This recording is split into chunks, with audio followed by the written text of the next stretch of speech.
Bonjour Georges, Bonjour à tous. bonjour à Moi, je vois tous. que dans le flic, il y a une dose de déprime, c'est quoi ça? Et maintenant, on va commencer par une bonne nouvelle. Non, Donc, il la y en bonne a des nouvelle, bonnes nouvelles maintenant? tout à fait, on a découvert que notre merveilleux président était compétent dans tous les domaines et même les domaines les plus insoupçonnés. Et donc, on a découvert qu'il battait des champions olympiques de ping-pong. Et donc, la communication d'Emmanuel Macron nous a donné une vidéo où on le voit avec Félix, mince, j'ai oublié son nom de famille, quelle honte, heu, qui champion olympique français, très, très fort, joueur de ping-pong et donc Macron, lui donne la leçon au ping-pong. Voilà, on a un super, hyper, méga président champion de ping-pong. C'est vrai que je pense que c'est une compétence qui manquait à la France, surtout, vu la crise, financière, géopolitique, démographique, tout. Ce qui était important, c'est que notre président soit champion de ping-pong. Tu as peut-être un mot à dire là-dessus, Bah Georges? oui, c'était important de monter une table de ping-pong, dans les salons de l'Élysée. Tout ça a dû avoir un coût, voilà, un coût additionnel complètement ridicule. Mais bon, Macron a fait pire quand même à l'Élysée, il me semble. Il a fait quelques soirées, parfaitement vulgaires et pathétiques. Voilà. Et puis, pour ceux qui ont joué un peu au ping-pong, je sais pas si vous jouez au ping-pong, mais moi j'ai joué au ping-pong moi, Au tennis de table, on dit en français. tennis de table, au collège et au lycée. Un petit niveau amateur, très faible. Là, ce qu'a fait notre champion, c'est des balles très, très hautes pour que le président réussisse à renvoyer au-dessus du filet. Si elle avait fait le moindre service comme ça, slicé, bon, le pauvre, président, il serait cassé le genou à essayer de rattraper la balle. Bon, tout ça est parfaitement pathétique. C'est un petit côté Ceausescu, pour ceux qui ont connu. Il faut que le ou Mao, pathétique. Il faut que le président s'illustre dans tous les domaines, y compris le ping-pong. Pardon, le tennis de table. Non, mais tu as raison de le pointer parce qu'effectivement, c'est une dérive régulière des pays autocratiques, de mettre en scène les présidents, à dos d'ours, si on peut dire ça comme ça, ou effectivement, faisant du golf, hein. Tiens, ça, c'est plutôt les Américains qui aiment bien mettre en scène leurs présidents faisant du golf. Alors que bon, généralement, on voit clairement que c'est des mises en scène mal faites, c'est assez grotesque. Mais bon, on a un super président, il faut qu'il montre ses compétences. Faute de pouvoir gouverner, il faut bien qu'il serve à quelque chose. Donc je pense qu'il s'est dit, voilà, heu, je vais montrer à quel point j'étais bon en ping-pong. Je ne sais donc c'était Félix Lebrun, hein, je suis vraiment désolé pour, mon mon amnésie, soudaine, qui est un des plus grands Français de ping-pong avec son frère, si je me trompe pas, et donc Ouais, c'était juste pour m'emmerder. Parce que là, il est champion du monde et tu dis un des plus grands Français, un des plus grands joueurs de français de ping-pong, tu as dit non? Je crois que c'est tennis de table. Hein? Voilà. Moi, tu veux qu'on travaille avec des gens comme ça, c'est pas possible, en fait. exactement, non mais c'est vrai que bon, le Ah, il y a Hélène Moreau qui écrit le macronisme, il vient de proclamer son amour pour l'humiliation publique. C'est pas la première fois, Hélène. On a quelques exemples en tête. Pour moi, le pire, c'était en Afrique. Vraiment. Puis on l'a vu au sommet des BRICS, avec tous les membres des délégations africaines, en particulier d'Afrique francophone, dont beaucoup, même s'ils rejettent le néocolonialisme, aiment bien la France. Franchement, nous ont demandé, mais comment vous pouvez avoir un président comme ça? C'est la honte. Ben moi, c'est la pire humiliation, là. Discuter le bout de gras, comme s'il achetait du poisson au marché avec le président de la République démocratique du Congo, Félix Tshisekedi, puis après aller boire des bières, l'air complètement hagard dans une discothèque, c'est lunaire. C'est vraiment atroce. Il n'a pas compris ce que c'est le président. Voilà. Bon, en tout cas, ça nous fait marrer. Hein. Il est, c'est la, c'est l'humour élyséen dans la catastrophe. C'est bien. c'est symptomatique. On attend, les trônes en or et les balades en carrosse sur les Champs-Élysées peut-être bientôt, qui sait? C'est déjà mieux. On peut dire que c'est déjà mieux qu'ils reçoivent un champion que de faire des interviews ridicules Oh bah, sur son Insta. épouse, elle passe, Émilie à Paris, donc c'est bien. C'est bien ça aussi. C'est très, très Peut-être qu'il Marie-Antoinette s'inspire comme du roi ambiance. Charles, tu vois? Mmh. Il veut ce côté, iconique. Par contre, franchement, moi, j'achèterais jamais un mug Emmanuel Macron, hein. Mais bon, Oui. je suis pas sûr que ça attire beaucoup les touristes. On va parler d'un autre sujet. Alors, c'est un sujet, dont on parle régulièrement ici. On a reçu plusieurs fois d'ailleurs, Nicolas Meillan, pour parler, des questions, du nucléaire et cetera. Mais là, il alerte sur un phénomène, donc Et on salue Nicolas, voilà, qui des fois, parfois tombe sur notre, matinale et on va l'inviter bientôt pour nous faire un gros topo sur, l'énergie, où on en est, le coût, quelle est la direction qui va être prise et puis, ce sujet que tu vas nous présenter, Pedro, et qui te tient à cœur. alors ça me tient à cœur parce que c'est un sujet que je suis depuis un certain temps. Alors beaucoup sont très critiques sur la question de la voiture électrique.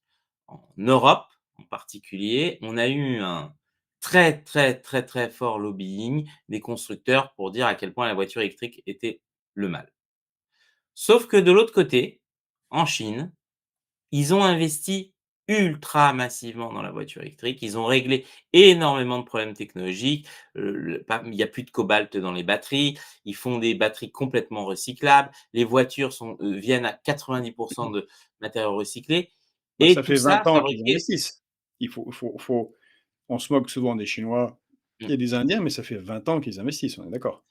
tout à fait. Ils Ils ont forment des investi ingénieurs, massivement dans la recherche. dizaines de milliers d'ingénieurs, d'écoles, d'universités qui sont dessus. C'est-à-dire qu'ils ont mis les moyens. C'est pas quelque chose qui est apparu dans une pochette surprise. Mmh, tout à fait. Et Parce que donc nous, on a nous, l'impression qu'on a des dirigeants qui, eux, ont l'impression que ça va arriver juste parce qu'ils en parlent à l'Union européenne. Exactement. Non, non, exactement. Il y a eu cet investissement massif. Ils sont, les leaders mondiaux du ce qu'on appelle le battery swapping, donc le changement de batterie. Il y a un certain nombre, de choses et donc effectivement, nous, on est encore, face à des écueils technologiques, dans notre maîtrise de la voiture électrique que les Chinois ont dépassés depuis 4, 5 ans.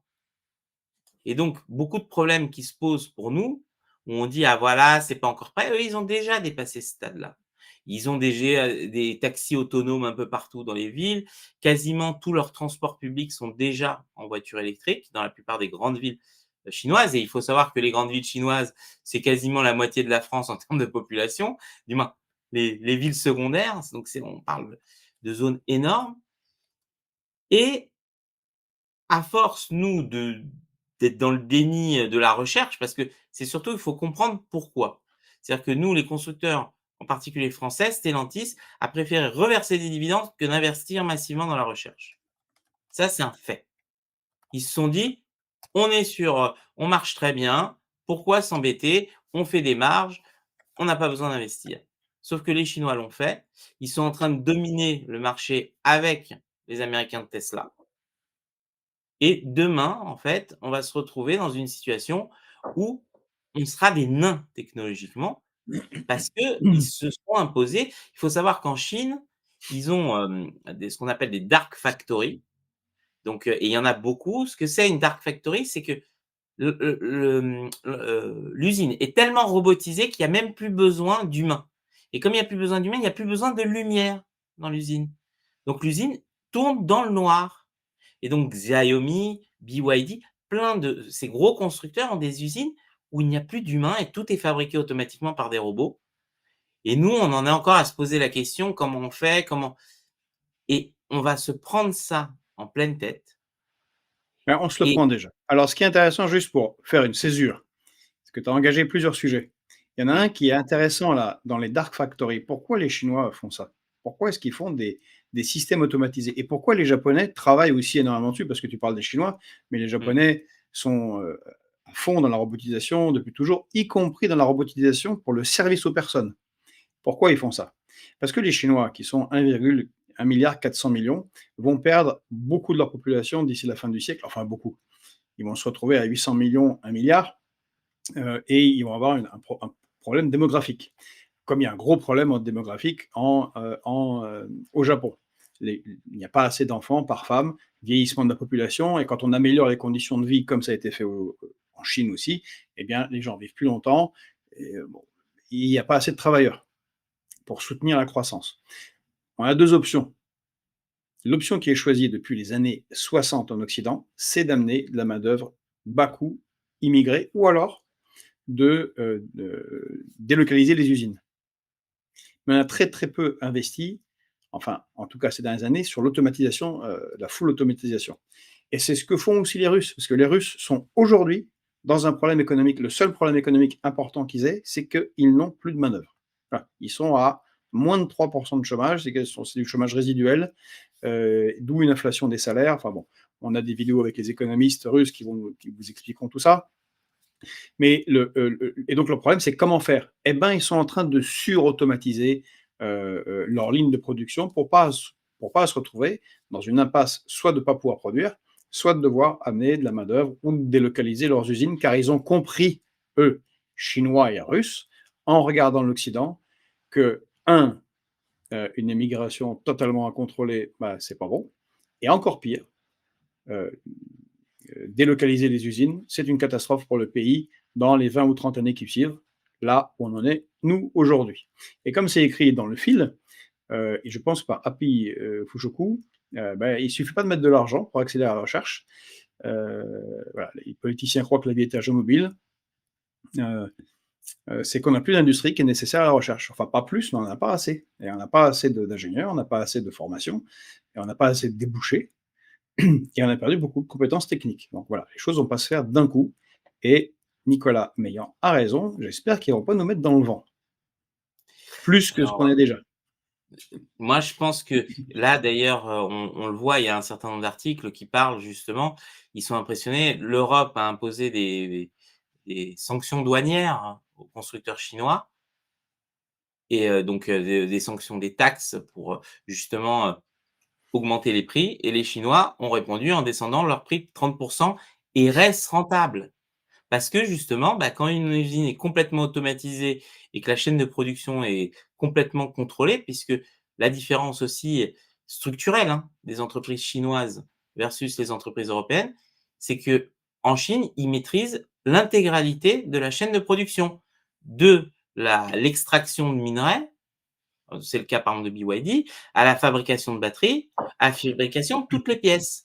Là où nous, on a fait des choix complètement cornéliens d'atomiser complètement les chaînes de production en passant par des dizaines de sous-traitants qui eux-mêmes sont allés délocaliser, ce qui fait qu'on a des pénuries de pièces incroyables, on se retrouve avec des défaillances improbables Ben, et on en a parlé mardi ou hier, je ne sais plus, de Northvolt en Suède, qui tout était à fait. un des gros paris européens, des gros paris de l'Union européenne pour la fabrication de batteries. Et ça y est, même les constructeurs européens comme BMW, on l'a dit, ont annulé d'énormes contrats avec cette entreprise. Et les autres entreprises en Europe, en ce moment, s'effondrent. Donc l'idée qui a été lancée n'importe comment, comme l'a dit Pedro, eh ben, est en train déjà de s'effondrer à peine 5-6 ans après avoir été lancée. Maintenant, je voudrais faire une remarque par rapport à ce que je lis dans le fil. Parce qu'il y a Hypatie qui nous écrit: je crains que la batterie s'enflamme, puis attendre 2 heures pour recharger quand on a fait 700 km. Hélène Moreau écrit: quasiment impossible d'interdire un feu, une voiture électrique en feu. Oui, il y a des problèmes. Mais je vais rappeler une petite histoire. Euh, à, la fin à la fin du 19e siècle, il y avait des gars un peu bourgeois, un peu aristocrates, qui se mettaient dans des avions en bois, même pas en bois, en balsa, et des tendus avec du papier de riz, de la toile, et puis ils volaient. Et Blériot qui a traversé la Manche, mais avant il y avait les frères Wright. Et qu'est-ce qu'on écrivait à l'époque? Oh, ça s'écrase, c'est complètement débile. C'est un sport pour riches. Si un jour, par chance, si le vent est là et qu'il fait très très beau, peut-être qu'ils voleront 1 kilomètre à 10 mètres de hauteur. 16 ans plus tard, on s'affrontait dans le ciel au-dessus de la France à l'avion biplan. 40 ans après, c'était la guerre, la bataille d'Angleterre. Et 60 ans après, on avait un bonhomme qui posait le pied sur un humain qui posait le pied sur la Lune. Donc les problèmes, oui, il y en a toujours dans les nouvelles technologies, mais ils sont résolus partiellement. Et d'ailleurs, ce sujet-là, les batteries qui s'enflamment, eh ben, en Chine, parce que c'est Pedro qui en a parlé, on ne pourra pas rentrer dans un détail technique, mais le problème est réglé chez eux. Ils n'ont pas leur Oui, voiture qui beh, s'enflamme tout et n'importe où parce que justement, un problème, on réfléchit, recherche, trouve une solution. oui, c'est la question du cobalt. C'est-à-dire qu'on Ah oui. savait que le cobalt, c'était une extraction sale, très complexe, dans des pays en guerre et cetera. Les Chinois se sont dit: «Bah, comment on va faire?» Et maintenant ils sont passés aux batteries au phosphore, lithium et cetera, et donc ils ont supprimé le cobalt. Ils n'utilisent plus de cuir, par exemple, pour les sièges. Ils utilisent, alors j'ai été impressionné, du cuir végétal. Et à partir de quoi est fait le cuir végétal? C'est impressionnant. C'est fait à partir de la peau de l'ananas ou de la mangue. C'est-à-dire qu'ils transforment les peaux des mangues et des ananas en fibres, et donc ils font du cuir végétal avec ça, et franchement, c'est dur de faire la différence, et donc on voit que cet investissement massif, et d'ailleurs la Chine est parmi les premiers pays maintenant à déposer des brevets, c'est en train de payer. Ah oui. Et d'ailleurs là, j'ai une vidéo La justement. recherche, l'investissement dans la recherche, c'est l'avenir. Regarde, heu, on a même Maxence Bernadou qui nous écrit: «Je suis actuellement au Vietnam». mmh, Salut, du Vietnam. «Je suis impressionné de voir à quel point la voiture électrique s'implante rapidement, même là-bas. Leur société VinFast semble très compétente». Et oui. Et on a Marco qui nous écrit: «Nous, on manque de transports en commun à prix raisonnable et on construit des éoliennes au lieu de s'occuper du nucléaire». Oui, les éoliennes, ça aura été vraiment un des éléments de la catastrophe, en Europe que l'on vit actuellement. mais d'ailleurs pour revenir sur cette question de la voiture électrique, les problèmes, on l'avait vu, il y avait des bus qui Et regarde s'enflammaient. ça c'est dingue. Ah mais je savais pas, Happy Fushoku, mais c'est fou quand même. Car il vient d'obtenir son diplôme d'ingénieur. Je te coupe Pedro, mais comme je lis, Non mais pardon. j'ai vu, ça me donne envie Il de pleurer. galère pour trouver du boulot, ouais, voilà, que ce soit Happy Fushoku à partir quelque part, parce qu'il y aura du boulot ailleurs. Voilà. Ce qui arrive, hein, c'est-à-dire que nos ingénieurs sont valorisés dans tous les pays du monde sauf la France. Et voilà, et la Voilà. suite, je demande partout, je vous lis toujours, Happy Fushoku, partout, mais la plupart des postes qui me sont proposés sont des postes de manager. Et moi, j'ai un cousin qui a fait, les arts et métiers, et une autre grande école, les mines, Mmh. et maintenant il est, dans une grande entreprise de conseil. Et j'ai un neveu qui fait, une très grande école, d'ingénieur, et ben, il m'a dit, mon cousin à moi, qui a travaillé dans les mines: «Mon Dieu, il veut faire ingénieur, mais on n'a pas tellement de débouchés d'ingénieurs, c'est le problème. Il faudrait qu'il réfléchisse à travailler dans le conseil». Voilà. Non, non, mais c'est terrible. Moi, je sais que c'est un truc, j'ai jamais pu me résoudre. On m'avait proposé comme ça des postes chez Ernst& Young et tout, conseil. J'ai dit: je peux pas vendre mon âme, quoi, c'est horrible». En plus, je sais pas si les gens ont conscience, mais par exemple, si tu vas à la Défense, hein, la tour First, donc de Ernst& Young, tu as l'impression de rentrer dans la Matrix avec les agents Smith. Ils sont tous habillés pareil, ils marchent comme des robots, c'est horrible. Ouais, ouais, ouais, j'ai fait, Ouais. je trouve, Et on voilà. a Ain Iwakura qui nous écrit: «Oui, mais on a plein de sociologues, on peut pas tout avoir». Eh ouais. En plus, j'ai un diplôme de Ouais, sociologie, bon, c'est marrant. Mais oui, oui, on peut pas tout avoir, ouais, c'est sûr. Ouais. D'ailleurs, il y a mais une blague réelle, une vraie histoire que j'aime beaucoup. C'est De Gaulle qui est allé voir, Houphouët-Boigny, heu président africain, et qui lui dit, il lui demande: «Mais pourquoi tu n'envoies plus d'étudiants en France? Tu les envoies à Moscou». Moscou, URSS à l'époque, hein. mmh. Et Houphouët-Boigny lui répond: «Mais j'envoie des étudiants chez toi, mais ils font tous philosophie et sociologie, puis après ils reviennent et ils veulent me faire des révolutions marxistes dans mon pays, c'est le bordel, et ils servent à rien du tout. Alors je les envoie en URSS, à Moscou, ils font, médecine et ingénieur, et ils reviennent et puis ils font médecin, ils me construisent des trucs, ou alors ils font des business». Voilà. Voilà pourquoi, cher Charles, je ne t'envoie plus trop d'étudiants. Alors je vois qu'Éric, Pétel dit, «Salut, la voiture électrique est une aberration». Oui, c'est ce qu'on nous a vendu ici, et je suis désolé, c'est le lobby, des constructeurs européens qui a poussé à mort pour dire que c'était une aberration. Sauf que les Chinois, je pense pas que ce soit des imbéciles. Ils ont investi massivement et ils sont en train de tout prendre, et nous, on est en train de se réveiller beaucoup trop tard. Et une question, on parle souvent, de la planification. La planification, c'est être capable d'anticiper à 5, 10, 20, 30 ans. Et les Chinois, c'est ce qu'ils sont projetés. C'est pour ça qu'ils font des réacteurs de nouvelle génération nucléaire, parce qu'ils réfléchissent, ils se projettent sur le long terme. Les Indiens se projettent sur le long terme et nous, on se projette pour savoir quelle va être la prochaine farce d'Emmanuel Macron. En parlant d'Indiens, on est international parce que le Vietnam et voilà, on a Disco Punk Paris qui je suis en vacances en Inde, la moitié de mes neveux ou nièces sont ingénieurs. Et ben ouais. Et l'autre moitié étudie en ingénierie, c'est ça? Je déconne. Bon allez, on passe à la suite? Tout à fait, mais je vais juste faire une dernière remarque là-dessus parce que Allez, justement, une dernière c'est pour la la route, question hein. du, tout le monde se souvient du scandale du Boeing 777 et ou 737, tous les problèmes qu'ils ont eu. Pourquoi? Parce que Boeing, à cause de la réduction des coûts, avait viré ses ingénieurs pour embaucher des boîtes, donc sous-traitées. Boîtes qui, pour des questions, de dividendes, de coûts, ont sous-traité n'importe où et donc Boeing, qui était une société qui faisait des avions de qualité, qui marchaient bien, s'est retrouvé avec des avions qui ne marchaient plus. Parce que ce qui a primé, c'était plus du tout la sécurité ou la qualité, ou même le contrôle de l'appareil de production, mais c'était la question financière. Et une entreprise qui fabriquait des avions s'est retrouvée à avoir des avions cloués au sol parce qu'ils étaient plus capables de les produire. Et ben, on a un peu le même problème dans les constructeurs automobiles européens.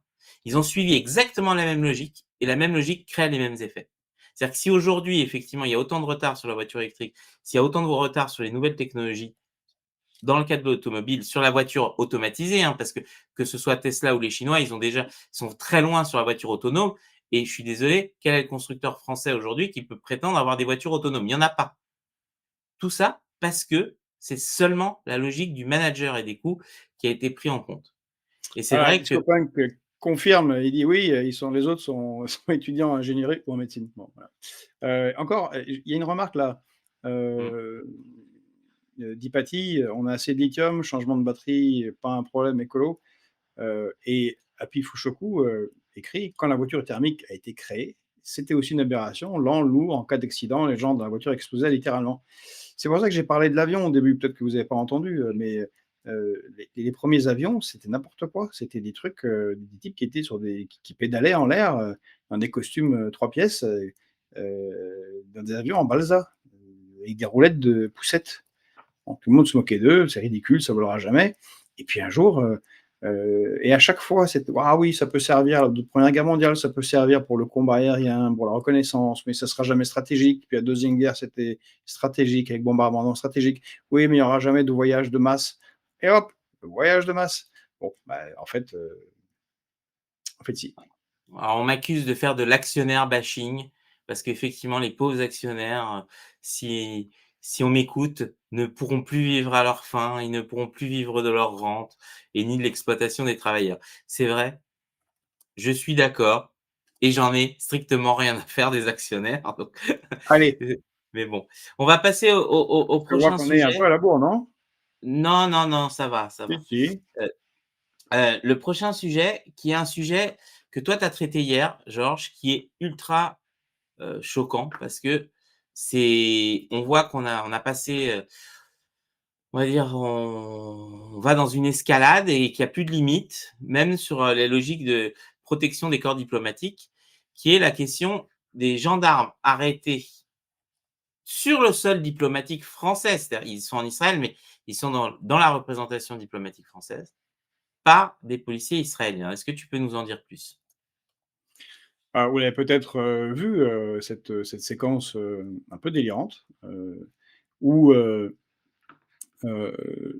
savez que chaque État a des bâtiments, consulaires, où il y a des ambassades, ou des bâtiments liés aux ambassades, qui sont, considérés comme territoire national. Voilà, une ambassade, un consulat, je sais pas, des États-Unis, en France, bah, c'est un territoire national américain, voilà. Et donc en violation des lois internationales, des policiers israéliens, pour une raison qu'on ne maîtrise toujours pas, sont venus arrêter, 2 gendarmes qui préparaient la venue de notre ministre, quand même. Heu, donc c'est un scandale international sans précédent. C'est-à-dire, ça ne se fait pas, et Le minimum du minimum, c'est de recevoir des excuses. Alors, ils ont été, rapidement, libérés, mais néanmoins, ça montre le sortie de route totale du gouvernement, Netanyahou. Alors je précise, d'ailleurs, on va pas mal parler de ce sujet-là, mais pas des Israéliens en général, parce qu'en ce moment, il y a des centaines de milliers d'Israéliens qui manifestent contre Netanyahou, qui doit finir en prison. Dès qu'il sera plus président, il finit en prison quand même. Donc c'est quelqu'un qui a intérêt à la continuation des conflits, un intérêt personnel, et il dirige un gouvernement qui est hors sol, qui a décidé que le secrétaire général de l'ONU, monsieur Antonio Guterres, ne serait plus, serait persona non grata, et qu'il pouvait tirer, avec son armée pouvait tirer sur la finule. Donc les casques bleus, en ce moment, irlandais, qui se trouvent, au sud Liban. Donc on est en sortie de route totale et c'est un exemple du désintérêt total des règles internationales. Et le fait que Trump ait été élu et qu'il soit encore plus en soutien à Israël que ne l'était l'administration de Biden, explique peut-être ce genre de comportement. Mais il faut pas oublier, ce qui s'est passé il y a quelques mois, l'aviation israélienne qui avait bombardé, en Syrie, la représentation diplomatique de l'Iran. Ça C'est ce que nous aussi, dit, Gigna 4 là, dans le film. Oui, oui, le 1er avril, ils avaient bombardé, poisson d'avril, ils avaient bombardé, le 1er avril dernier, ils ont bombardé, heu, des bâtiments consulaires iraniens à Damas. De toute façon, ils bombardent régulièrement, Damas, la Syrie, dont ils contrôlent un territoire, qui est le Golan, qui appartient à la Syrie, où se trouvent les sources du Jourdain. C'est peut-être pour ça aussi. Et le nouveau ministre de la Défense, Israël Katz, lui, est un fervent partisan de la colonisation, du Golan également, en plus de la Cisjordanie. et qu'est-ce que tu penses que la France va faire par rapport à ça? Parce qu'on ne peut pas rester sans rien faire. Ou tu penses que nos Ah dirigeants si, si, nous on peut diront faire. rien? Ah mais évidemment, il faut immédiatement agir. Disco Punk qui dit: «J'ai halluciné sur LCI, une journaliste qui se demande si ces gendarmes avaient un physique arabe». Ouais, j'ai pas vu ça, mais ça doit être vrai puisque vous le dites. Je suis dingue, hein, franchement. D'autant plus qu'il y en a un qui est blond, comme les blés et les yeux bleus, donc je sais pas. Et puis on s'en fout. Il pourrait être noir, avoir des têtes d'arabes, des barbes jusqu'au nombril. Ça n'aura aucune importance. Ce sont des gendarmes français sur un territoire national. Donc la réaction, c'est normalement, mais qui n'est toujours pas faite, je ne comprends pas, c'est de convoquer l'ambassadeur d'Israël, au Quai d'Orsay pour une explication et envisager, le renvoi d'une série de diplomates, israéliens pour marquer le mécontentement. C'est le D'ailleurs, minimum, en attendant, des excuses. on voit dans la vidéo puisque donc ça, c'est la vidéo de l'arrestation, donc là, donc ils sont à l'intérieur et quand ils le sortent, on voit clairement, si, quand la caméra va être tournée, le drapeau, vous allez voir, français. Vous voyez? Donc ils le sortent quand même. On peut pas dire qu'ils ne savaient pas que c'était une représentation diplomatique française. Il y a quand même un drapeau français qui, je sais pas si on le voit très clairement. Mais si, on l'a Voilà. vu, mais en dehors de ça, ils le savent. Hein, voilà, il est Oui. là, il était là, il Oui, était mais là, il on était là. pourrait dire la méprise, tu vois, des policiers mal Non, entraînés. mais Il y a ils quand ne même savent pas. un gros drapeau français, tu vois? Et puis ils C'est l'auront dur de dit, parler de de toute méprise. façon. Ils l'auront dit. Voilà. Oui, non, non, mais tout à fait. Effectivement, on est dans une, escalade permanente, avec Israël sur cette question-là et justement, ça va nous amener au sujet d'après, ça crée des effets terribles et ces Je effets vois que terribles. plusieurs écrivent et c'est ce qu'a déclaré le ministre des Affaires étrangères, qui sera convoqué, l'ambassadeur sera convoqué à son retour en France. Oui, si je regarde, c'est le minimum. Parce que, on vous rappelait, il y a quelques jours, quand, François Hollande avait été écouté par la NSA, aidé par le service, de renseignement allemand, Fabius, à l'époque ministre des Affaires étrangères, avait juste convoqué l'ambassadrice des États-Unis et puis rien.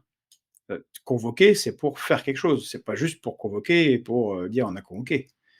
On espère qu'ils agiront avec. Il y a pas besoin de faire, des choses graves, Ce n'est qu'une arrestation de policiers sur le territoire national, mais il faut une réponse symbolique. Le minimum, c'est le renvoi de 1, 2, 3, 4 diplomates, pour qu'ils ne recommencent plus, juste. Alors justement, ça va nous amener au sujet, suivant, ce qui est il s'est passé, des événements tragiques à Amsterdam. Donc je vais vous partager une vidéo. Heu, Ces événements que beaucoup qualifient de pogrom, c'est donc il y a des bandes qui se sont organisées. Donc il y avait un match entre une équipe de Tel Aviv et l'Ajax d'Amsterdam et donc des bandes ont attendu, certains supporters israéliens ou des gens qui pour eux avaient, le faciès juif, ce qui est encore plus grave, pour les lyncher, en criant effectivement des slogans de soutien à la Palestine, mais dans lequel je pense que la cause palestinienne est secondaire dans leur tête et que leur plaisir, c'était de lyncher du juif et ça, c'est quelque chose qui théoriquement, heu, ne se passait plus en Europe. On était censé avoir dépassé ça. Je ne pense pas que ces supporters-là, soient coupables d'exactions eux-mêmes, mais heu, à un moment, c'est pour moi, c'est un drame, c'est l'histoire qui se répète. C'est-à-dire qu'on n'a rien appris de ce qui s'est passé il y a 100 ans. Parce que c'est comme ça que tout a commencé. Toutes les exactions de la deuxième guerre mondiale, la déportation, tout a commencé par ce genre de choses.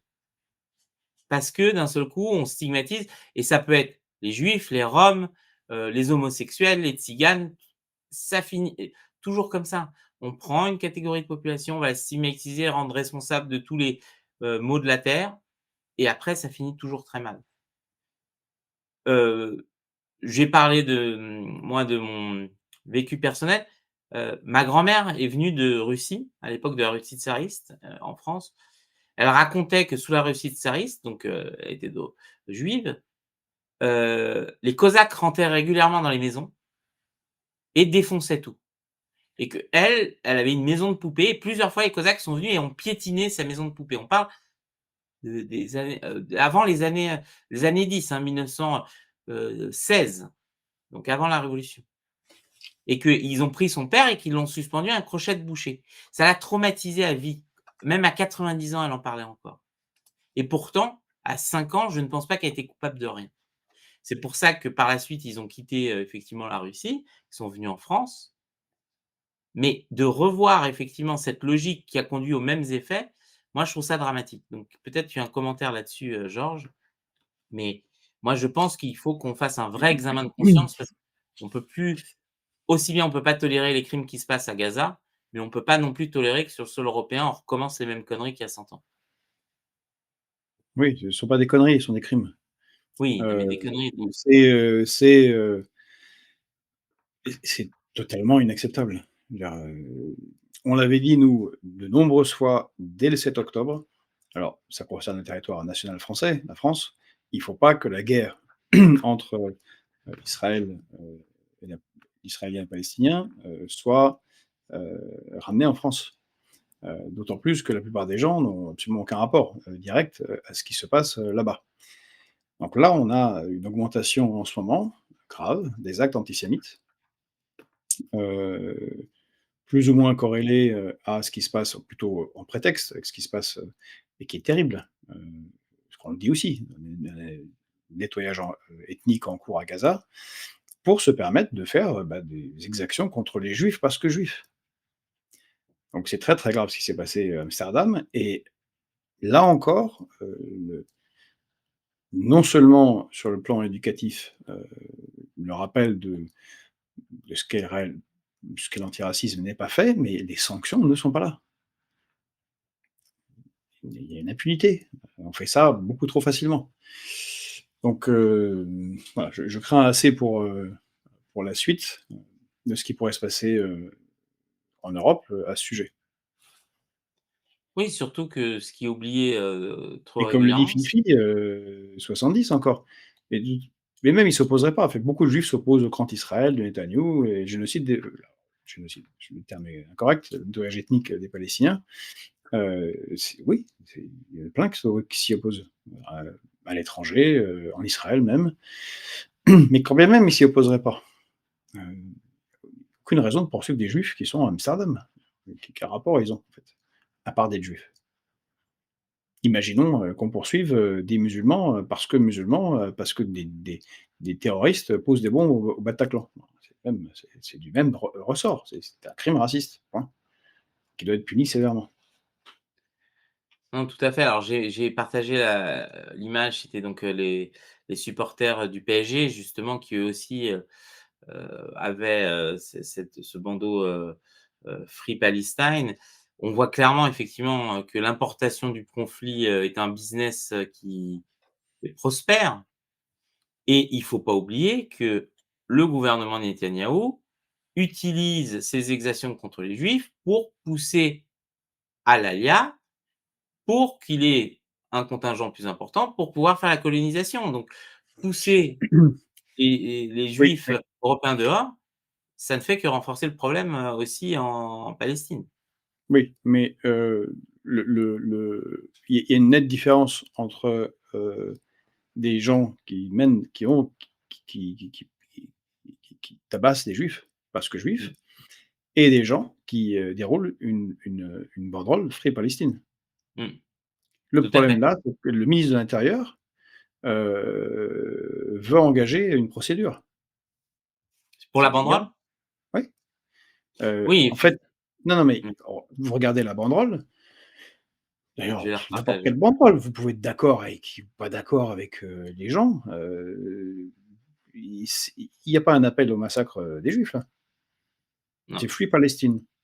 Alors, là, on est dans le ressort du droit d'expression, de l'article 11 de la Déclaration des droits de l'homme quand même. Les gens ont le droit de s'exprimer en réalité, et là, je ne vois pas d'apologie du terrorisme. Donc ils vont être attaqués sur apologie du terrorisme, on se pique quand même là de c'était où? Donc c'est une atteinte directe à la liberté d'expression, heu, alors même que l'État d'Israël est reconnu à l'ONU et par la plupart des États, sauf les États-Unis, qui bloquent, une résolution pacifique en poussant, à la création, de 2 États, ce qui est demandé depuis 1967 et qui est la position de la France depuis le général de Gaulle. Donc il y a rien de délirant en fait. Ce qui est délirant, c'est les poursuivre. Donc on a 2 folies en fait. Une folie, heu, qui brime la liberté d'expression, parce que les gens ont le droit de militer pour, d'ailleurs que vous soyez d'accord ou pas, ils ont le droit de militer pour, un État indépendant, palestinien et de manifester comme ils veulent avec des grandes banderoles dans les stades, comme de la même manière qu'il est totalement inacceptable de tabasser des juifs parce que juifs. Et le problème, c'est que tout devient tellement, manichéen, et noir, blanc, blanc, mâle, heu, qu'en fait, on peut pas avoir de position mesurée. Et si, et nous, ce qu'on fera toujours, la position mesurée, c'est liberté d'expression, on n'a pas à poursuivre des supporters parce qu'ils déroulent une banderole et on n'a pas à tabasser les juifs, évidemment. tout à fait, tout à fait. C'est pour ça que ceux qui instrumentalisent le conflit en France et tout le monde sait à qui, on pense, heu, jettent de l'huile sur le feu dans un contexte d'une jeunesse mal éduquée, qui a une faible connaissance de l'histoire et qui ne comprend pas les tenants et les aboutissants effectivement, des conflits géopolitiques, existants et donc voilà, c'est vrai que ce qui est Alors, il y a terrible, quelqu'un qui fait remarquer dans le fil que le I de Palestine, c'est un drapeau israélien, parce que je vois aussi le drapeau du Liban. Mais enfin, la grande banderole, le long de cette banderole, c'est la guerre sur le terrain.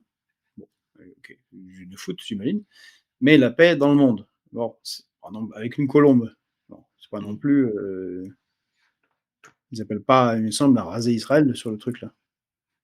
non, Bref, je vais essayer de zoomer, on va voir, si on peut, voir, alors je vois pas le drapeau alors, israélien. je ma langue a fourché parce qu'il dit pas l'État d'Israël, l'État de Palestine, Georges. Oui, bref, il faut 2 États, l'État d'Israël, l'État de Palestine. Et si je me trompe pas, ça c'est l'esplanade des mosquées. Oui, Hem, c'est voilà. Effectivement, alors je vois À Jérusalem-Est. ah non, le I et l'État d'Israël, d'accord, c'est pas le drapeau. C'est le, C'est le dessin Ah. de la carte, effectivement, avec le Liban du côté. De toute façon, ce conflit, à un moment, il va falloir aussi, que la diplomatie française, parce que la France, même si elle ne peut pas empêcher Netanyahou de faire, n'importe quoi, N'a la pas à France tabasser qui fournit. que ce soit, sauf peut-être les milliardaires. Même Non, par les milliardaires, on les crédit tabasse de pas, on leur prend l'argent qu'ils ont volé, c'est mieux. Je pense que ah oui. l'humiliation est bien pire pour un milliardaire d'être pauvre que, de se faire tabasser. Plus, la France a son rôle à jouer, sur la question du conflit israélo-palestinien, puisque elle peut aussi décider, et surtout par rapport à ce qui vient de se passer, par exemple, avec, nos gendarmes, on peut aussi décider d'arrêter de livrer certaines denrées ou certains produits en Israël, et je pense que le gouvernement israélien, d'un seul coup, adoptera une autre c'est-à-dire Bah, aura une autre politique. non. En fait, alors je suis complètement contre puisque c'est ce qu'on a vu, chez les BRICS. Les BRICS s'opposent à ce genre de sanctions parce que ce sont des sanctions unilatérales d'État contre État qui sont illégales au regard du droit international. Donc tous ces trucs-là sont parfaitement illégaux. Voilà. Ce qu'on peut limiter, arrêter, c'est livraison d'armes dans un conflit. Ça fait partie des réglementations internationales. C'est ce qu'a proposé Emmanuel Macron d'ailleurs, après l'invasion du Sud-Liban. Mais bon, les armes reçues par Israël sont plutôt des armes américaines. Mais le reste, tous ces trucs de sanctions et de boycott, là, d'abord, ça marche pas. Sinon, on le saurait. Ça n'a pas tellement. Je veux dire, est-ce que ça a changé quoi que ce soit à Saddam Hussein ou à l'Iran? Non. Ça pose de graves problèmes à la population. Et en plus, c'est illégal, point. Et c'est ce qu'ont rappelé les BRICS. C'est que tant que ce n'est pas une décision prise à l'unanimité au Conseil de sécurité de l'ONU, les sanctions unilatérales sont illégales au regard du droit international. Donc c'est une très mauvaise idée. Je ne suis pas d'accord avec toi. Alors je suis pas dans une logique de boycott, c'est juste qu'effectivement on peut dire, on peut, heu, ralentir certaines choses, ou du moins faire comprendre qu'il vaut mieux pas trop, abuser, si tu veux, si tu vois ce que je veux dire. Il y a d'autres moyens, de le faire, que juste ne rien faire comme le fait le gouvernement français. On justement, ce pogrom qu'il y a eu, en à Amsterdam, ça renvoie à Vous un autre voyez, là, problème. on a un problème, les amis. Regardez, on a Half-Bite qui dit Israël est en plein combat contre l'axe de résistance iranien et cette guerre est sacrée. Ok. Et au-dessus, Cyril Jordan, c'est une succursale du Likoud. Alors, ici, j'ai pas l'impression que c'est une succursale du Likoud. Pas un mot sur le fait que les supporters israéliens appelaient à la mort des Arabes ou massacre des enfants palestiniens et qu'ils aient hué la minute de silence. Mais ici, c'est pareil. C'est des abrutis, c'est inacceptable. Là, juste, on parlait de tabassage des juifs. Enfin, on a parlé du nettoyage ethnique à Gaza et les crétins qui appellent au massacre des Palestiniens, mais tous, il faut les mettre en zonzon. Voilà, sévèrement. Tout à fait, les extrémistes de tous les bords, heu et aussi bien effectivement, ceux qui sont dans une logique, d'exaction ethnique contre les Palestiniens. Dans les vidéos, on voit quand même, à un moment, des gens qui se promènent dans la rue et qui demandent aux gens: «Vous êtes de quelle origine?» Et la personne ne répond pas et dit: «Ah, tu dois être juif», et qu'il le tabasse sans même savoir. Et ça, je suis désolé, c'est nulle part ça peut être excusable. C'est-à-dire que quelqu'un qui se promène dans la rue et à qui on intime de demander, d'où est-ce qu'il vient, c'est pas possible. Donc mais justement ça renvoie à ce qu'on a évoqué, cette semaine, donc de la mexicanisation, de la société française, mais qui en fait, donc je vais montrer une vidéo, donc ça se passe à Birmingham en Angleterre, du moins dans le Royaume-Uni, qui lui aussi, depuis les émeutes, on se retrouve avec des gens qui font n'importe quoi, et donc ce phénomène, on voit à Amsterdam, n'est pas que français.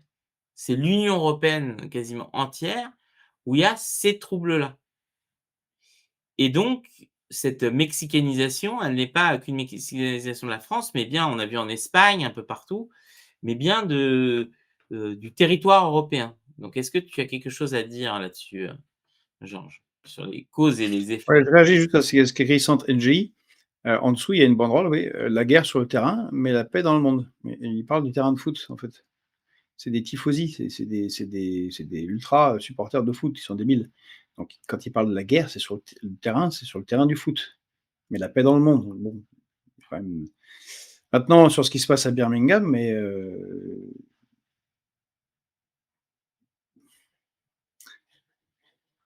aussi bien les émeutes, en France que les émeutes en Grande-Bretagne, n'ont pas été assez sanctionnées.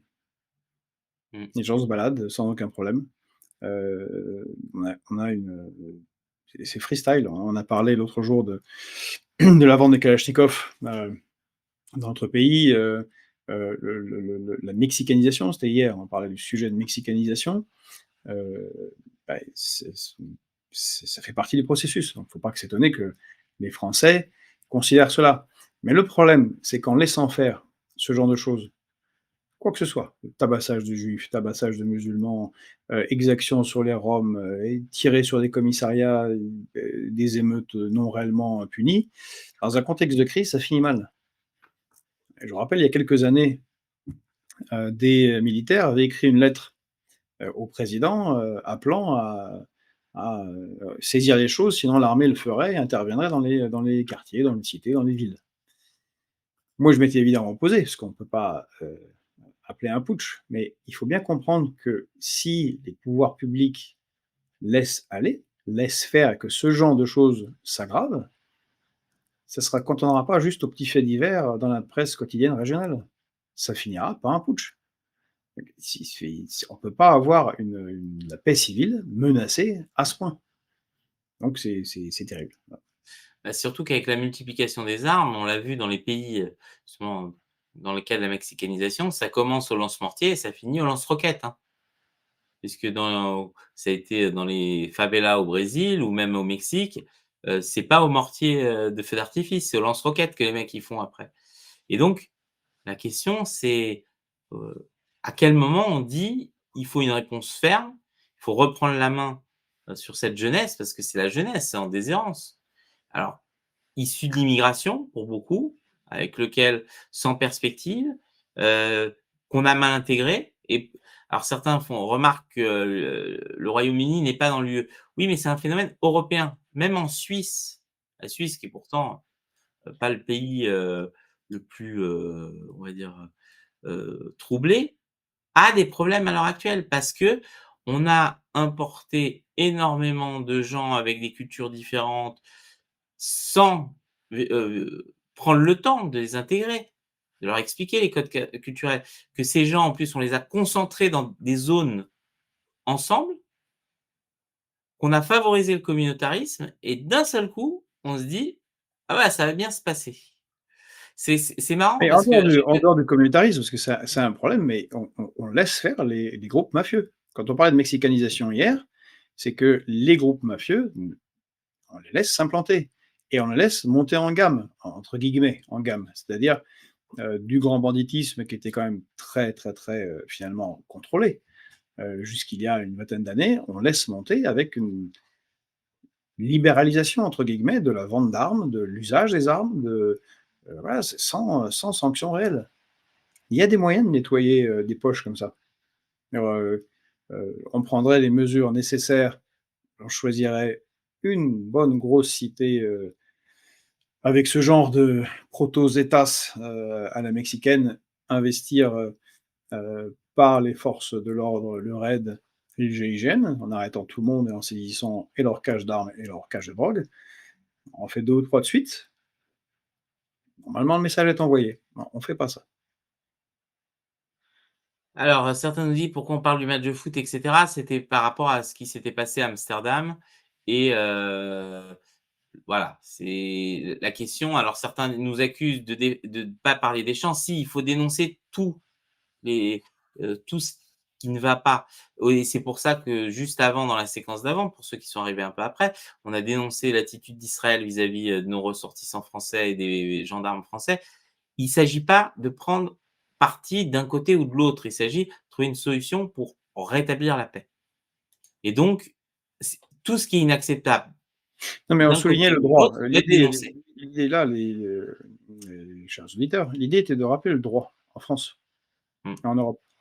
On n'a pas le droit de tabasser les gens, point, et on n'a pas le droit d'appeler, au crime, au terrorisme, et par contre, on a le droit d'avoir une opinion. tout à fait.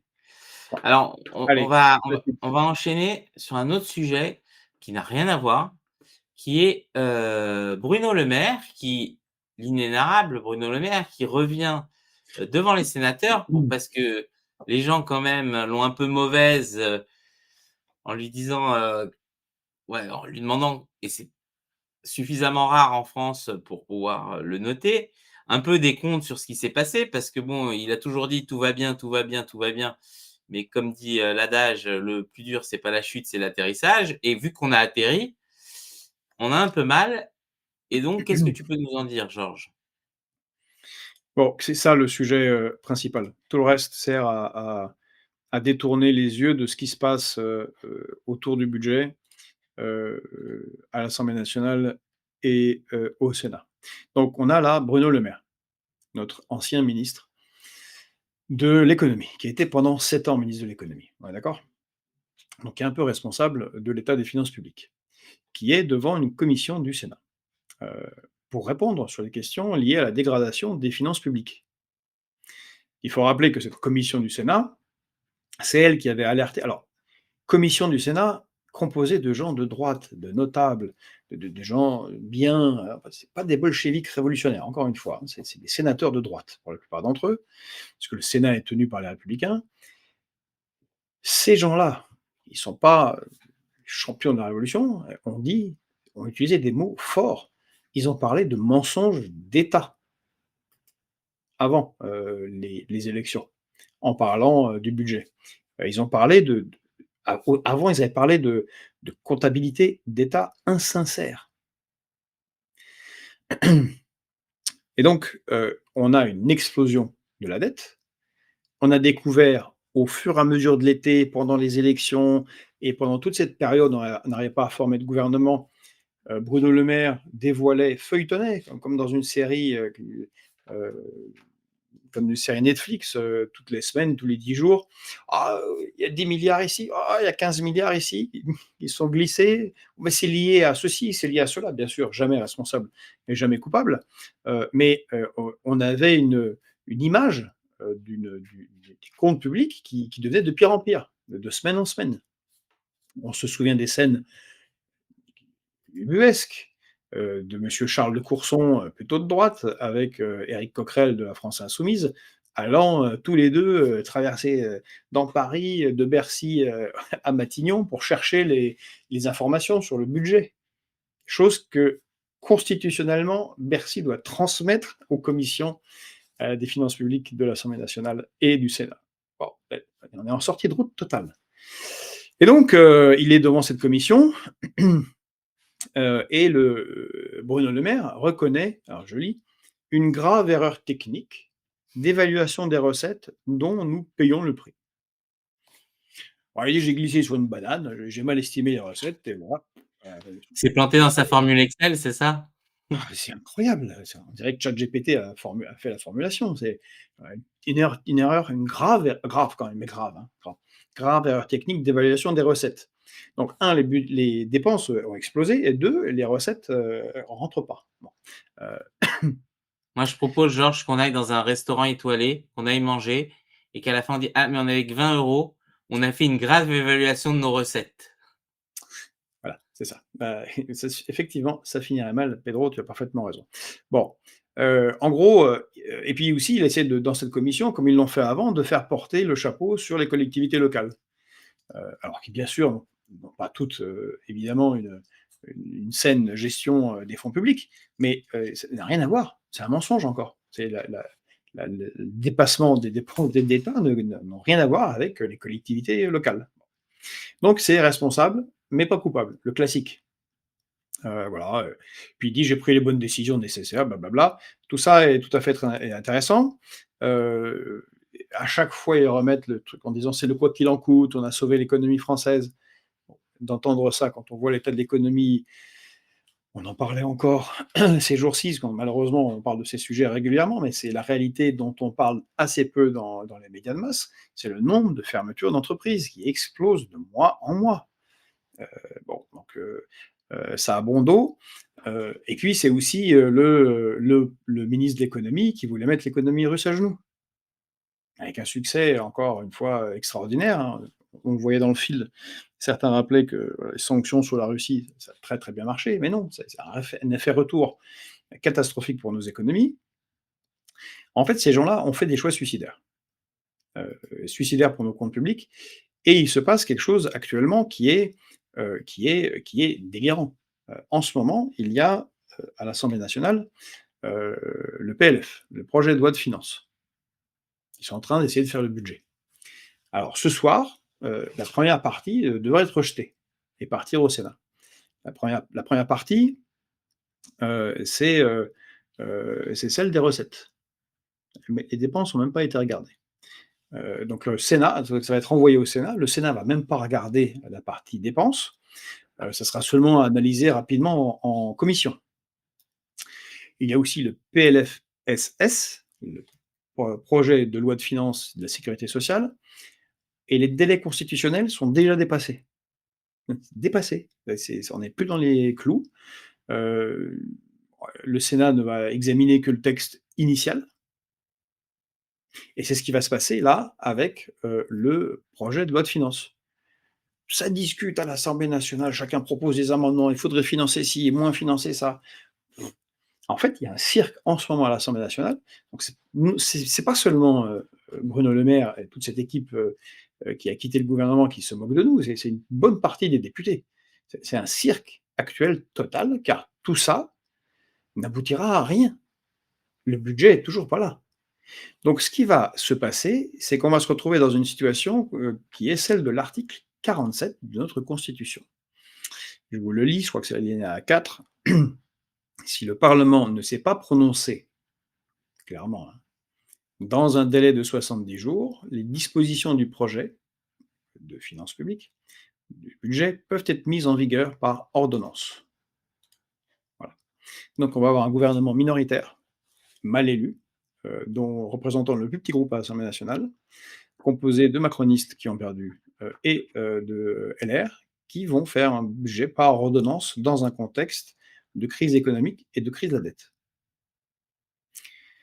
Ça a déjà été dit, y compris par quelqu'un qui est très, très proche d'Emmanuel Macron, je pense à monsieur Moscovici, président de la Cour des comptes.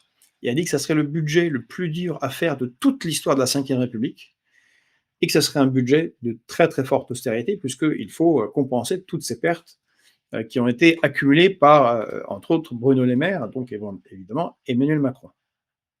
Aujourd'hui, hier, alors Bruno Le Maire, c'était hier, hein, mais aujourd'hui, ils vont recevoir Attal, Gabriel Attal et madame Borne, hein, les 2 anciens premiers ministres, heu sur la même question, sur les dérapages des comptes publics. Je pense, on verra bien, qu'ils diront: «Je suis pas responsable, on a fait au mieux», et voilà. Enfumer, tout ça sans répondre de manière sincère, à ces questions. Mais le fait est que je pense que tout ça est voulu, depuis le début. C'était notre hypothèse. Au moment de la dissolution, tout le monde se demandait: «Mais pourquoi? C'est absurde, il a perdu les élections, ça n'a aucun sens». En fait, ils savaient parfaitement l'état des finances du pays et ne voulaient pas que ce soit le gouvernement de Gabriel Attal avec Bruno Le Maire qui se retrouve à l'Assemblée nationale pour faire un budget infaisable. Car là, c'était clairement, de fait, la responsabilité, du, gouvernement et d'Emmanuel Macron.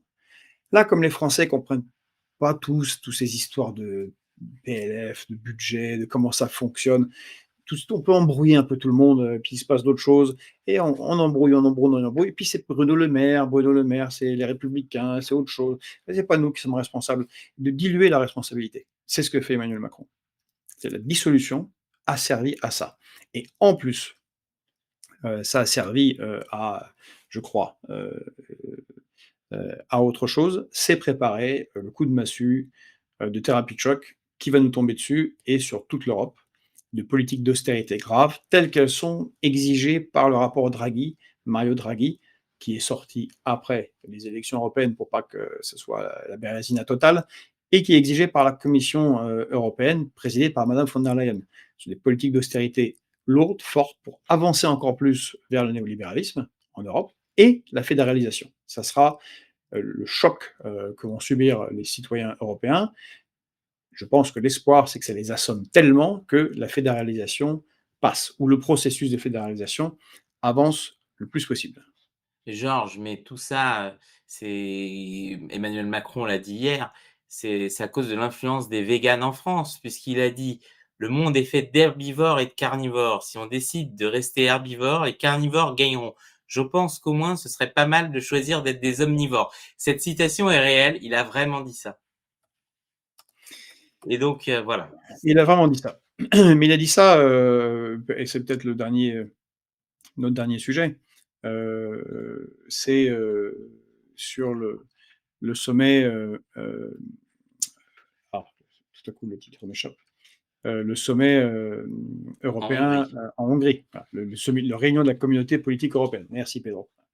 En réunion de la communauté politique européenne, où vont être abordées des questions, heu, supposément, portant beaucoup plus sur les questions militaires, de sécurité, un peu sur les questions migratoires, la sécurité économique, mais c'est surtout sur la, les questions d'ordre géopolitique, et militaire.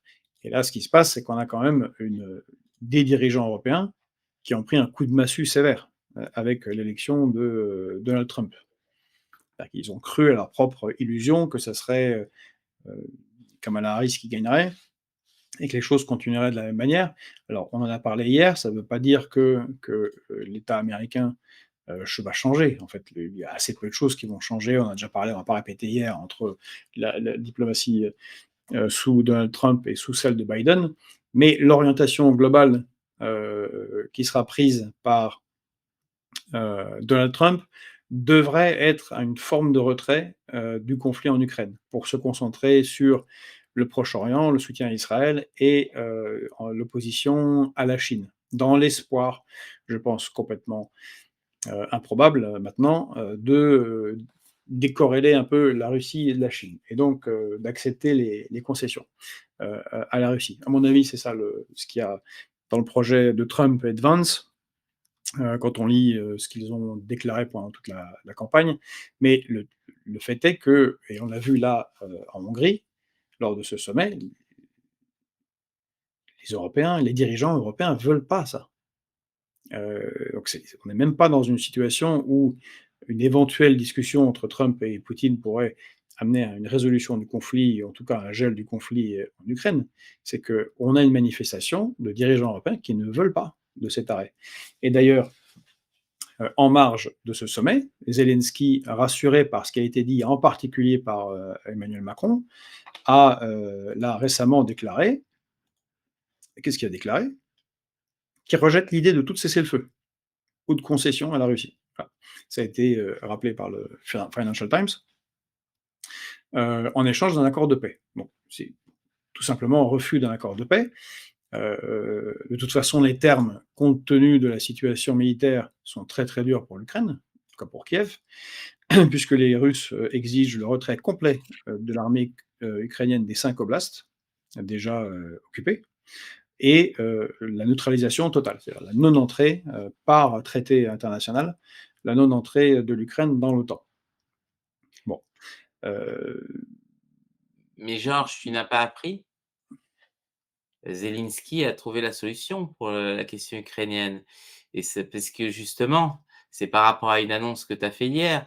Il y a une grande armée qui revient et qui va venir l'aider, le sauver. Donc Oui, alors bon, voilà, j'ai fait un tweet un peu boutade hier soir, mais pas boutade tant que ça. C'est qu'on a le gouvernement Scholz qui est en très grande difficulté, euh, en très grande difficulté, puisqu'il a perdu son ministre des Finances et que la coalition est en train d'éclater. Il y a des gros désaccords sur ce qui doit être fait par rapport à la Russie, ce qui doit être fait par rapport au budget, parce qu'ils ont le même problème, on en a parlé hier. Eh bien, ils vont se proposer de réintroduire le service militaire obligatoire en Allemagne, obligatoire, avec tout en ayant une proposition d'augmentation considérable de leur armement. Bref, c'est le réarmement de l'Allemagne, le retour au service militaire. Alors, il faut que ça passe dans le Bundestag, tout ça n'est pas voté, mais on est dans un contexte de crise En général, c'est pas des choses qui c'est pas une très bonne combinaison, en Allemagne, dans l'histoire, on a quelques mauvais souvenirs. Mais c'est Ça veut très dire que étonnant que l'idée qui vienne non, mais c'est étonnant l'idée qui vienne, c'est que et là, j'aimerais que enfin, bon, j'ai fait la boutade parce que j'ai cité François Mauriac qui disait: «J'aime tellement l'Allemagne que j'aime bien quand je préfère quand il y en a 2».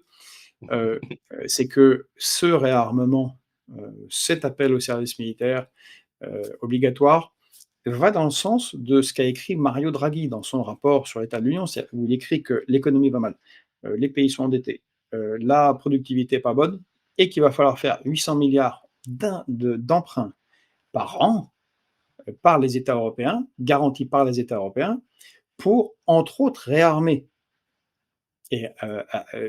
défendre, l'Europe.